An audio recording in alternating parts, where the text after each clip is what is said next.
कार्तिक मास में सरोवर और नदी पर स्नान करने, पूजा पाठ करने, भगवान विष्णु की आराधना करने का महत्व बताया गया है।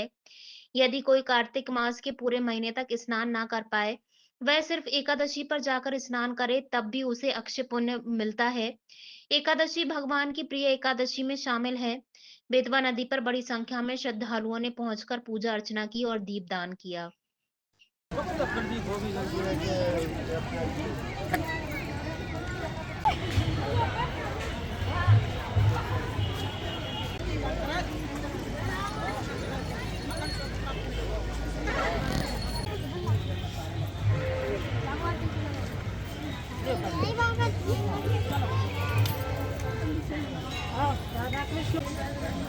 विशेष त्योहार है। हाँ।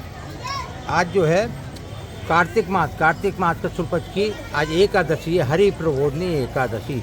जो लोग जो है कार्तिक में सबसे ज़्यादा 5 नियम है।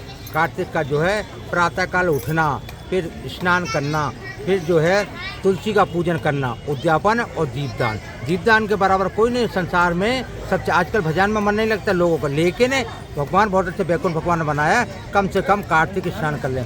जो कार्तिक स्नान करते हैं, दीपदान करते हैं, उन्हें भगवान अक्षय फल प्राप्त होकर के वैकुंठ धाम को वास करते हैं। भगवान संसार में सबसे ऊंची चीज़ है। जब नारद जी ने विष्णु भगवान से पूछा, भगवान आप कहाँ रहते हो?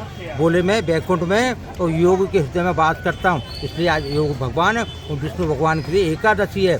जो रोज़ नहीं आ पा रहा नदी, वो एकादशी को जाएँ और एकादशी को स्नान करें, विष्णु भगवान के लिए दीपदान करें, उसी से उनका कल्याण है। ये अपने खुद के लिए है। जो काय के लिए है भगवान दीपदान, काय के लिए एकादशी, काय के लिए खुद की मुक्ति भक्ति के लिए। भगवान दुनिया के तो कर रहे हैं, लेकिन खुद के लिए नहीं कर पाए। खुद के लिए भजन और खुद के लिए मुक्ति है, उसी से आशीर्वाद होते, उसी से मोक्ष धाम की प्राप्ति। जब हम मोक्ष धाम प्राप्त करें, हमें वैकुंठ में भी ऐसा घर बने। जब कार्तिक में घर बनाते रंगोली से, हमें ऐसा घर मिले कार्तिक में, भगवान वैकुंठ धाम में भी हमें घर मिले। भगवान नर नारायण का व्रत है कि विष्णु लक्ष्मी को बिंदा महारानी, जलंधर की जो पत्नी थी बिंदा महारानी की, उसी के लिए व्रत करते हैं। तुलसी का पूजा सर्वोपरि है।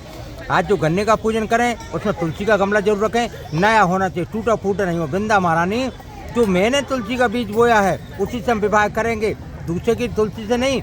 मेरी तुलसी का विवाह के बाद तुलसी को दान कर दो, जैसे कन्या का विवाह की बात करते हैं। वो संकल्प लेके पति पत्नी दोनों करें, अकेले नहीं करें, माताएं दोनों पति पत्नी दोनों करेंगे तो अक्षय फल प्राप्त कर वैकुंठ धाम को प्राप्त कर। विष्णु भगवान की जय।